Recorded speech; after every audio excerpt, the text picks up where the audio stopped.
Ju përshëndes, mirë se erdhët. Do të ndalemi ditën e sotme në pjesën e parë mbi konfliktin në lindjen e mesme dhe sfidat në arritjen e armëpushimit. Në gjykimin e ekspertëve, por edhe institucioneve ndërkombëtare, Evropa është në prag të një krize energjetike nëse nuk hapet gjithmonë ngushtica e Hormuzit. Ndërkohë, në pjesën e dytë, do të ndalemi tek bizneset, se sa në gjendje janë ato të menaxhojnë krizat, si mund të zbuten pasojat, pra nëse ka, le të themi, paket masash që duhet ndërmarrë paraprakisht për të shmangur efektet, dhe në pjesën e tretë do të ndalemi tek gjetjet e raportit sa i takon ndotjes mjedisore. Pa humbur kohë, dua t'ju uroj mirëseardhjen.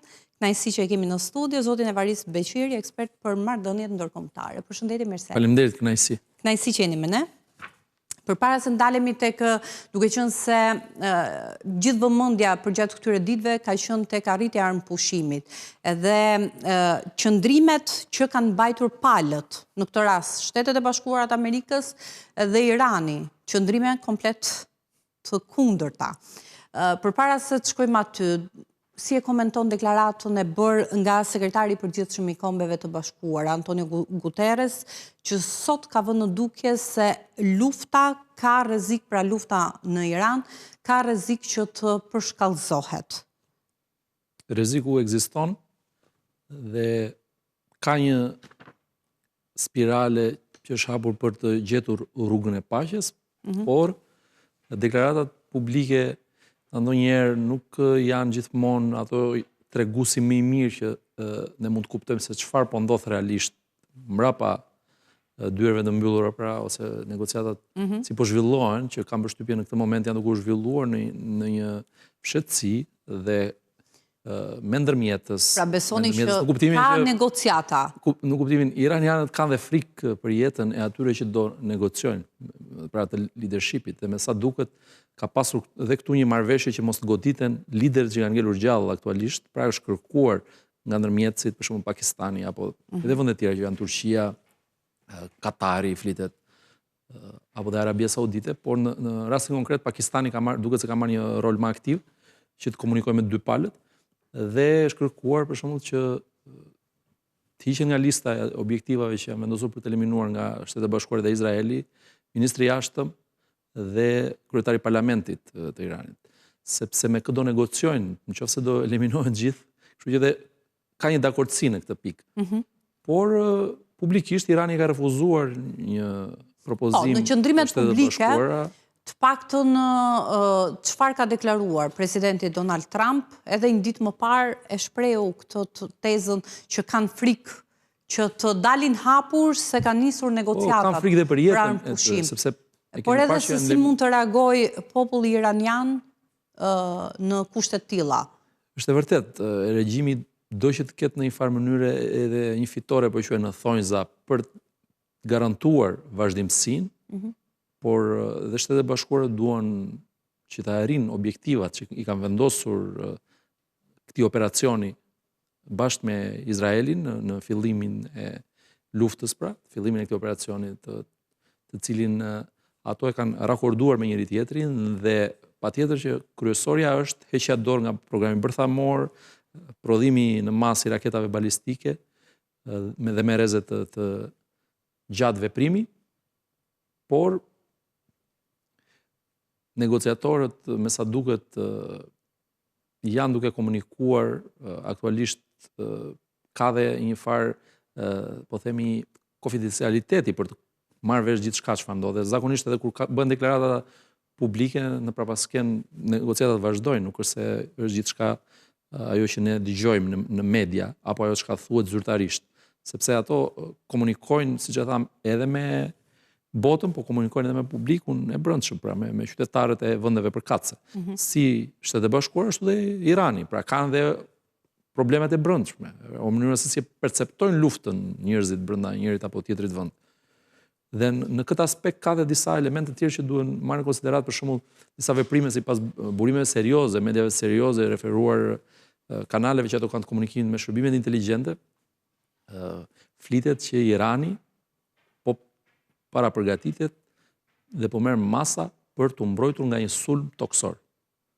Dhe më së shumti kjo vjet re në ishullin e Karg, dhe ku bazohet dhe 90% e eksporteve të naftës iraniane, pra, por dhe një ishull tjetër strategjik prap në ngushticën e Ormuzit, pra është fokusuar gjithmonë aty mbrojtja iraniane, duke vendosur, kanë filluar të vendosin dhe mina kundra mjeteve ushtarake, po ndërkohë që mina nga ana kundër e Shtetet njerëzve. të Bashkuara të Amerikës është mohuar që do të ketë një sulm toksor Shmohuar, por nga ana tjetër ndaj Iranit. Nuk ka qenë synimi i Shtetet Bashkuara që të bëjë një luftë të gjatë, dhe nuk besoj se është që të bëjë një luftë të gjatë. Absolutisht jo, duke pasur Kjo në një luftë të gjatë? Shkuar në e luftrave të tilla në atë rajon, apo dhe për tejti. Por në qoftë se gjërat nuk shkojnë siç pritesh, pra një luftë e shkurtër për ta shkundur regjimin, për të bërë të mundur ndryshimin e kursit të këtij regjimi, ndoshta jo rrëzimin plotësisht, por ndryshimin e qasjes ndaj politikës jashtme, po dhe ndaj politikës brendshme që ka ky regjim. Me sa duket, regjimi po reziston. Edhe po konsideron këtë rezistencë një fitore në vetvete, sepse këtë quajnë ata fitore iraniane, pra regjimi, që ne jemi në gjendje të vazhdojmë të luftojmë. Pavarësisht postove, pavarësisht se ata janë dërmuar realisht në goditjet. Rezistenca konsiderohet fitore?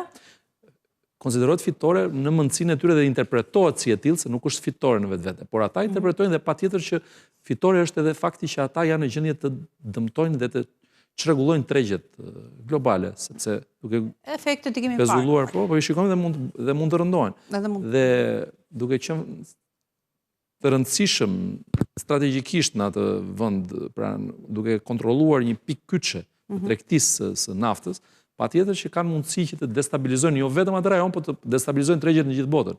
Ndërkohë që flitet tani dhe tregjet financiare globale kanë disa zhvillime të çuditshme këto ditë. Pra kemi luhatje të jashtëzakonshme të çmimit të naftës, ndërkohë që flitet edhe për insider trading, siç e quajnë në anglisht, pra për njerëz që kanë informacione se çfarë do ndodhi dhe që bëjnë ato blerjet apo shitjet e aksioneve dhe përfitojnë nëpër masa dhe në shifra të jashtëzakonshme, dhe që Shtetet Bashkuara, për shembull, demokratët kanë filluar tani të kërkojnë transparencë ose hetim në këtë çështje. Pra nuk janë vetëm tregtarët e armëve që përfitojnë kur bën një luftë, por janë edhe ata që punojnë me financat, me tregjet financiare, me bursën, pra që kanë informacion se çfarë do ndodhi dhe bëjnë dhe lëvizjet e dhura duke përfituar miliona apo dhe dollar.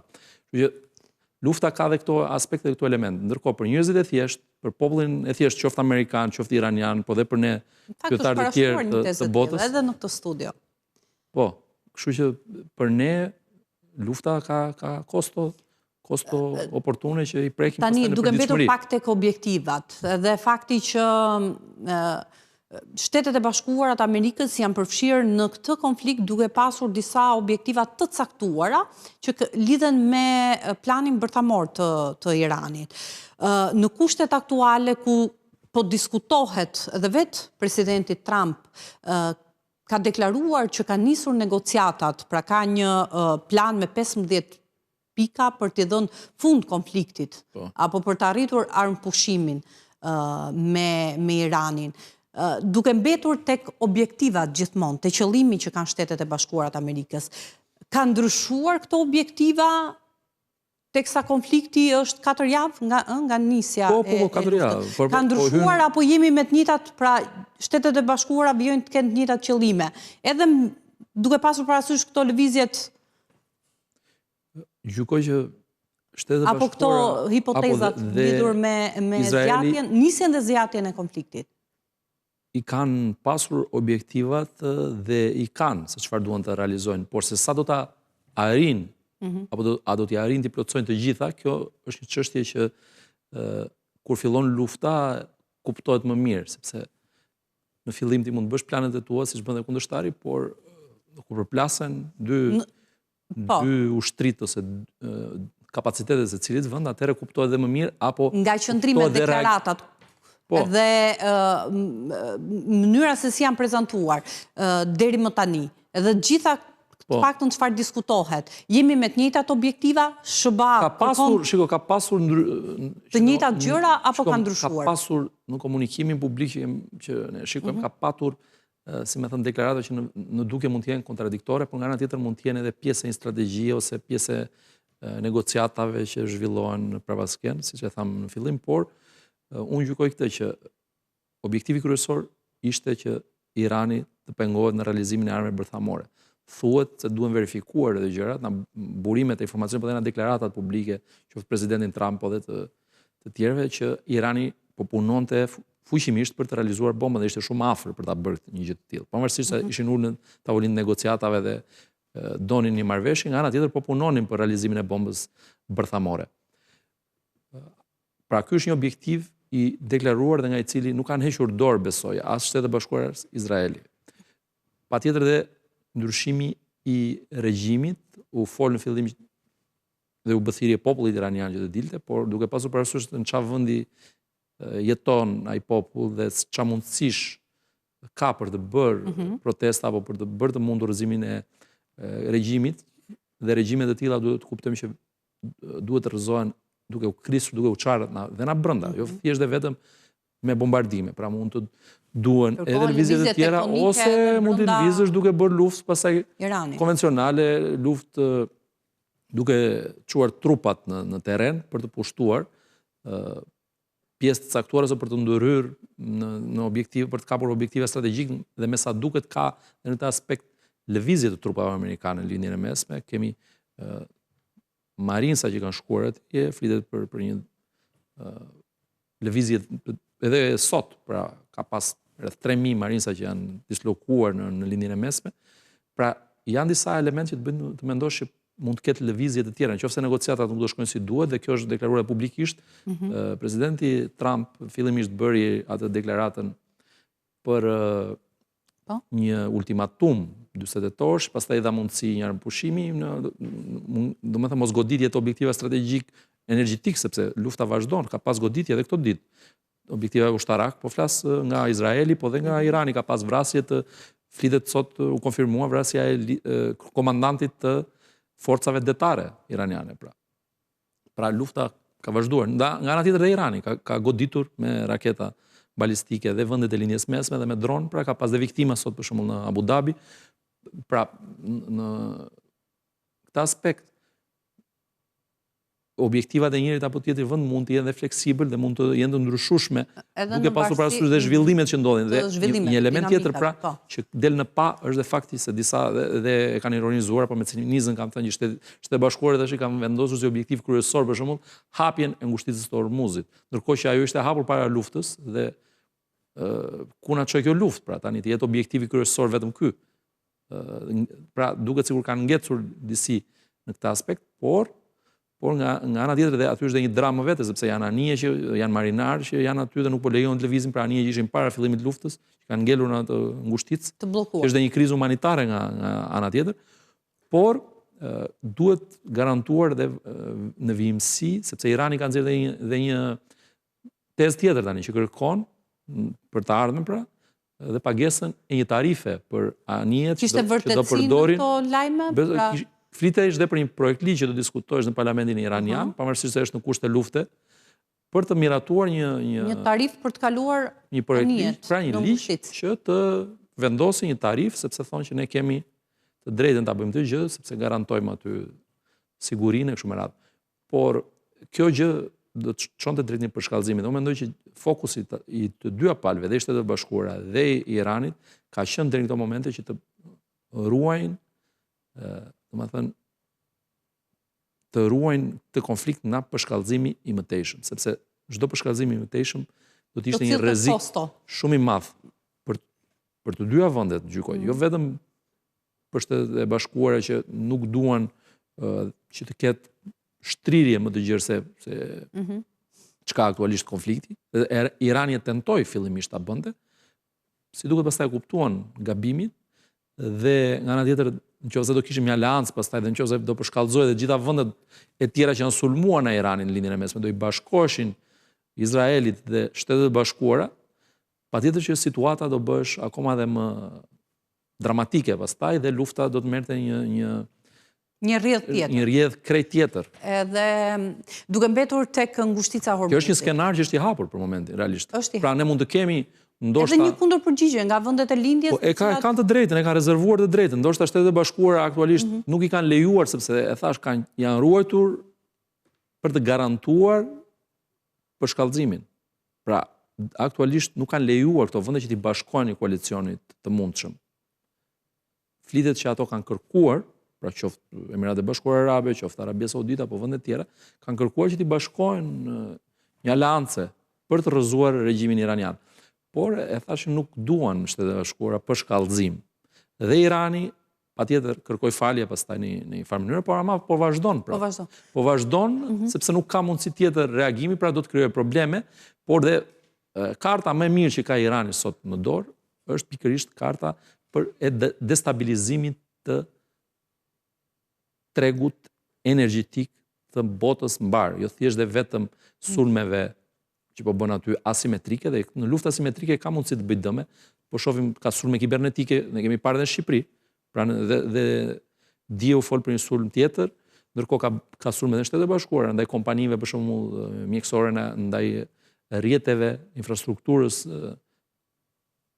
që lidhet për shembull me kompanitë që merren me prodhimin e medikamenteve mjekësore, pra ka pas sulme të vazhdueshme, ndërkohë vazhdojnë të sulmojnë dhe me mënyrat pra të tjera të luftrave hibride që i kanë përdorur edhe më parë, të godasin diasporën, për shembull në Suedi, një akademik iranian, një disident, po e quaj, ose një njeri me pesh mendimi, ishte sulmuar për shembull nga një bandë, po themi adoleshentës të paguar, pra përdor dhe krimin organizuar dhe linja të tjera për të dëmtuar ose dhe ka bërë dhe vrasje në vitet, në dekadat e shkuara, të njerëzve që i konsideronte të rrezikshëm për regjimin, ndërkohë para pak kohësh, po flas për pas luftës, ka pasur një tentativë për shembull për të vrarë një akademik në Suedi, në Stockholm. Pra një grup adoleshentësh të paguar me thikë të shtëpia për të bërë atentat ndaj tij. Për fat mirë ndërhyri policia në kohë dhe është duke u hetuar ngjarja. Pra këto gjëra janë pjesë e luftës, jo vetëm luftës informacionit, luftës kibernetike, luftës për kontrollin e narrativës, por janë dhe pjesë e strategjisë së një lufte asimetrike që Irani është në gjendje, po tregon këto ditë që është në gjendje ta bëjë. Dhe fakti që është në gjendje dhe të bëjë dëme, duke rezistuar, duke të bëjë dëme dhe në mbar botën në aspektin e ekonomisë, kjo është një gjë që Shtetet e Bashkuara po mundohen që ta mbajnë në kontroll bashkë me Izraelin, sepse është shumë e rrezikshme pastaj dhe krijojmë kriza energjetike, krijojmë kriza ekonomike dhe po flitet tani dhe për inflacionin që ka filluar të rritet dhe nëse ishte i ulur po flas për shumicën e ekonomive, po flas në Evropë, të ekonominë e fuqishme. Tani gjithë treguesit të çojnë të mendosh dhe kanë filluar të tregojnë që inflacioni do të rritet dhe në muajt në vijim dhe pas luftës. Pra mirë që mbaroi lufta, po ka lidhje pasoja dhe ky konflikt do lidhet ca pasoja. Derisa të rimarrin sërish veten mekanizmat që ekzistonin dhe funksiononin më parë. Donse ende nuk dihet dhe s'mund të thuhet se sa do të zgjas. Do ta themi, pra skenari mund të jetë edhe disa mund të mbyllet se flitet edhe aktiviti mund të flitet në shuarjen e konfliktit. Për negociata dhe në fundjavë. Pra ka domethënë një këmbgulje, sidomos nga Shtetet e Bashkuara, për të ulur palët në tavolinën e negociatave. Irani po tregohet refraktar, po thotë ne do ta bëjmë paqen sipas kushteve tona dhe kujt duam ne, publikisht po hiqet në këtë mënyrë, pra thash i flet, duhet kemi parasysh regjimet diktatoriale, i kanë këto deklaratat publike kështu bombastike, dhe pastaj e dim dhe se si përfundojnë kur vazhdojnë me atë shkëputjen nga realiteti, se kemi parë, nuk është i parë Irani që flet me këtë gjuhë, kemi parë dhe diktatorë tjerë në botë që tregojnë forcë, duan të tregojnë dhëmbët edhe kur janë në shumë vështirësi, dhe fundi pastaj është i pashmangshëm për ta, por kostot rriten, mendoj. Dhe kostot rriten për të gjithë, rriten për popullin iranian, rriten për popujt e vendeve afër lindjes së mesme, por edhe për ne të tjerët. Më larg. Dhe duke mbetur tek këto efekte, tek këto kostot, paktën siç kanë nisur të ndihen, por edhe siç institucionet ndërkombëtare, por edhe ekspertët kanë ngritur shqetësimin që Evropa, kontinenti i vjetër, pra rrezikohet nga një krizë energjetike nëse ngushtica e Hormuzit vijon që të mbetet e bllokuar. sepse është ajo që përmendët pak më herët, që Irani është duke bërë një luftë asimetrike dhe po shfrytëzon ndoshta të vetmen armë që mund të preki të gjithë pa përjashtim, është kanali Hormuzit. Kështu që Irani e di këtë dhe po e shfrytëzon një gjë të tillë.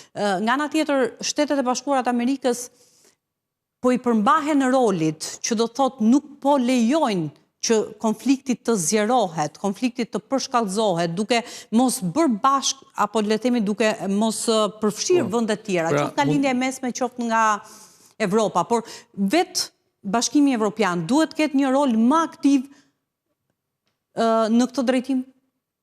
Do të ishte mirë që ta kishte. Pra që Europa gjithmonë duke pasur parasysh këtë faturë është faktori i rëndësishëm, po tenton që të gjendet një zgjidhje, ka pasur mos gaboj para 2 ditësh mbledhje të shefave të shtabit të disa prej ushtrive kryesore të afro 30 vendeve që kanë folur për të gjetur një mënyrë zgjidhje për të garantuar sigurinë në kanalin e Hormuzit dhe normalitetin aty, dhe po përpiqen dhe vendet e tjera, pra po flas vendet evropiane, për të ndihmuar disi, pavarësisht se ndoshta presidenti Trump pret më shumë prej tyre, dhe i ka kritikuar për ndihmesën që e munguar në këtë konflikt, por Europa ekonomikisht është e përfshirë, ushtarakisht nuk duket se ka ndërmend të përfshihet, pavarësisht se ka disa vende kanë shprehur mbështetjen në mbrojtjen, aspektin mbrojtës sa i takon konfliktit, pra qoftë Britania e Madhe, po dhe Franca, kanë pas lëvizje dhe të trupave dhe të anijeve, aeroplanmbajtësve në atë rajon për të garantuar pra sigurinë e atyre trupave që janë të dislokuar aty, qoftë Shtetet e Bashkuara po dhe të trupave të tyre, por do duhej të bëhesh më shumë. Pra është një fuqi Europa ekonomike, por ushtarake nuk është, sepse nuk ka një zë. Dhe nuk ka një zë të unifikuar, të përbashkuar. Ky është një disavantazh, mendoj, për Europën. Dhe që shfaqet her pas here, shfaqet edhe në fushën e shërbimeve të inteligjencës evropiane, për shembull, që gjithmonë duket se janë ja prapa në disa momente, sepse nuk ka rakordim, nuk i shikojnë gjërat të unifikuara, nuk kanë një modalitet pune. Pra janë akoma, domethënë, në një mënyrë pune që nuk i përshtatet kohës që ne jemi. Pra ato përpiqet secili të ruaj ato që di, por nuk e ndan dhe nuk parashikon ose nuk i kuptojnë gjërat siç i kuptojnë të tjerë. Dhe qoftë në luftën në Ukrainë ishin mbrapa, nuk e kuptonin se çfarë po ndodhte, dhe kur Shtetet e Bashkuara apo dhe në një shërbim tjetër, pra ishte në pararojë dhe e dinte se çfarë do ndodhte, për sulmin e pritshëm e kanë fjalën rus, nuk besoi deri në momentin e fundit, edhe nga shumë njerëz, po quaj, dhe lider po të rëndësishëm. Ndërkohë që aktualisht në këtë konflikt që ne po shikojmë, të palët e përfshira duan secili pretendon të marrë një fitore në thonjza, por asnjëri nuk është i gatshëm ta përshkallëzojë deri në këtë moment. Ndërkohë Donald Trump patjetër që dhe zëdhënësja e shtëpisë së bardhë e përsëriti sot që nuk po luan bllofi. Pra në qoftë se Irani do vazhdoj, po unë thash kjo i rrit kostot për gjithë ne, nuk do doja që të shkonte në këtë drejtim. Pra amerikanët po lëvizin nga një ranë, pra po mundohen të mbajnë çmimet në një farë kontrollin pavarësisht vështirësive. Çmimet po flas të naftës, pra çmimet e tregut në përgjithësi, se nafta, energjia na ndikon pastaj transportin, ndikon bujqësinë, pra gjithë ekonominë. Rrit kostot e lëndës parë që transferohen më pas tek rëndon xhepin e të gjithëve. Shtrëngimi i produkteve. Dhe këtu po flas të gjithë botës, se është një ekonomi që është ndërlidhur, gjithandaj nuk jetojmë në ishuj të vetmuar. Dhe ne po flasim për pasoja në Shqipëri e jo. Pikërisht, dhe sapo ka filluar të ndihen, jemi po themi në valën e parë, dhe sa më shumë zgjas konflikti, vetëm transporti, sipas deklaratës së bërë edhe qëndrimit që mbajtën në këtë studio një ditë më parë, përgjatë që nga nisja e konfliktit, pra shtrëngtimi i çmimit të karburanteve. Në harkun e një muaji ka pasur vetëm për Tiranën një kosto shtesë 450.000 euro. Pikërisht. Por po thoja këtë që nga një ranë po mundohet të mbajë në kontroll disi çmimet, dhe këtë po e shohim një tendencë që të gjitha vendet po bëjnë, gjitha qeveritë po mundohen të gjejnë mekanizmat e dur dhe në Shqipëri, po tentohet për të ruajtur disi çmimet. Ka politika edhe vendet kanë ndërhyrë. Po të gjitha vendet po ndërhyjnë me mekanizmat e tyre, siç po e shohim me ato tentativat që i kemi parë për shembull në kohë krizash, siç ishte në periudhën e Covidit e kështu me radhë. Dhe do ta shikojmë pastaj se si do zhvillohet konflikti, por unë po flas te treguesit, pra ai po mundohet te veprimet që po mundohet në një anë të ruaj këtë balancën në aspektin e tregjeve, nga ana tjetër trupat ushtarake po lëvizin sërish, pra po çon trupa, po flas për këmbësori tashmë. Pra nëse deri dje kishim aeropranëmbajtësit amerikanë aty, janë dhe bazat amerikane me ato mundësitë që kanë për të mbështetur dhe kanë mbështetur në sulmin amerikan dhe amerikano-izraelit, por tani po lëvizin trupat dhe ky është një sinjal që mund të na bëjë të mendojmë që mund të ketë një lëvizje tjetër ushtarake, pra në terren. Asaj që Irani në fakt i duhet. Në më shumë viktima patjetër dhe këtë nuk do. Ka nisur të nuk do që të nuk e do asnjë nga palët, as Shtetet e Bashkuara nuk e duan këtë. Pra donin një luftë që të trondiste regjimin, ta bënte të ndryshonte qasje, por jo që ta zgjaste në kohë, dhe jo që të ndërhyjnë ushtarakisht, sepse nuk e do as publiku amerikan, nuk e do as populli amerikan, humbjen e jetëve të amerikanëve në këtë konflikt, siç kemi parë në Irak apo në Afganistan, apo më herët në Vietnam. Pra, ndërkohë që nëse do trupat do ndërhyjnë në terren dhe do detyrohen, sepse nëse negociatat dështojnë, Irani vazhdon të destabilizojë, vazhdon se de facto e ka të bllokuar, zoti po flasim, Hormuzin, ose kalojnë disa anije me miratim të Iranit. Dhe tani po përshkallëzon duke thënë që unë pretendon pagesë. Pra, dhe kjo ku të çon? Nëse ata vazhdojnë dhe këmbgulin këtë qëllim të tyre, edhe që nuk, domethënë duan të përfitojnë tash në aspektin e negociatave disi, atëherë patjetër që dhe ndërhyrja do të jetë më e vendosur. Ngushtica do të hapet vetëm pasi të arrihet armëpushimi, apo mund të dakordsohet, mund gjendet një rrugë mesme, le të themi, për të hapur këtë arterje, për të zhbllokuar këtë arterje të furnizimit global me naftë. Gjetja e një zgjidhje dhe garantimi i sigurisë dhe në planin afatgjat. Pra, dhe Irani e ka shtruar në ato pikat pak në që janë deklaruar publikisht që kërkon kontroll aty, ndërkohë ka dalë edhe me një gjë tjetër që nuk është dëgjuar më parë, të paktën për këtë ngushtit, se funksionon për shembull në kanalin e Suezit, ndoshta Egjipti ka një tarif aty ose në një rajon tjetër, por është tjetër gjë këtu, sepse aty është një ngushticë natyrore, nuk është një kanal i ndërtuar ose që ka kosto infrastrukturore, mirëmbajtje apo njërin tjetër. Kështu që kjo do të ishte e tepërt, mendoj unë, që të pretendoj këtë gjë. Pra të pretendoj tarif. Po, të pretendoj tarif në këtë moment, se pra i bie që po tregohet në një farë mase oportunist, duke shfrytzuar situatën, pra po e përdor të kartë në maksimumin e mundshëm, dhe thash, është një kartë e fortë. Pra, Irani, pavarësisht se është i dërmuar ushtarakisht aktualisht, nga pikpamja e forcave që kishte më para konfliktit, forcave ajrore, forcave detare, apo infrastrukturës ushtarake, apo dhe infrastrukturës kritike, energjitike, ka pas dëme, dhe mund të ketë dhe më shumë. Por kjo, gjykoj që nuk i vlen botës në këtë moment. Pra, do ishte mirë që ky regjim të merrte një kurs tjetër. Dhe në qoftë se do ndodhte kjo, do ishte shumë e lehtë dhe gjetja një zgjidhje. Që për momentin duket e largët dhe dy skenarët më të mundshëm janë që të kemi negociata, ndoshta edhe një paqe të afërt për disa ditë, për disa muaj, por pastaj mund të ketë një përshkallëzim, siç e tham, dhe të zgjasim më shumë në kohë konflikti. Sërish me skenar që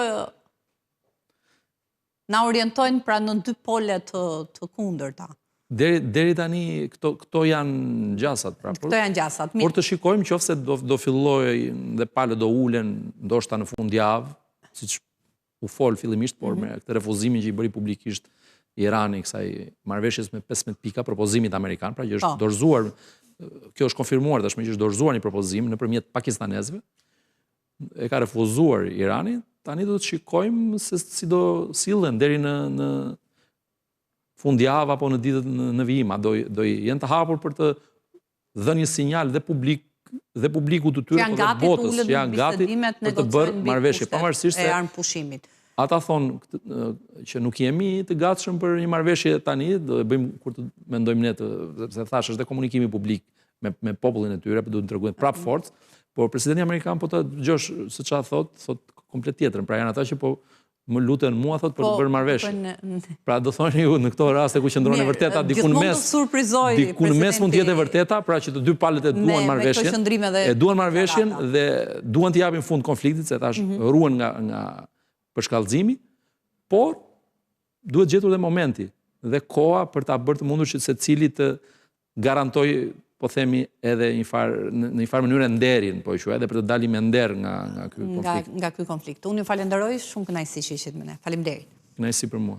Do të shkojmë në një hapësirë të shkurtër publicitare, do të rikthehemi për të folur për biznesin se sa gati, sa i përgatitur është përpara sfidave të kësaj natyre. Ka publicitet dhe rikthehemi.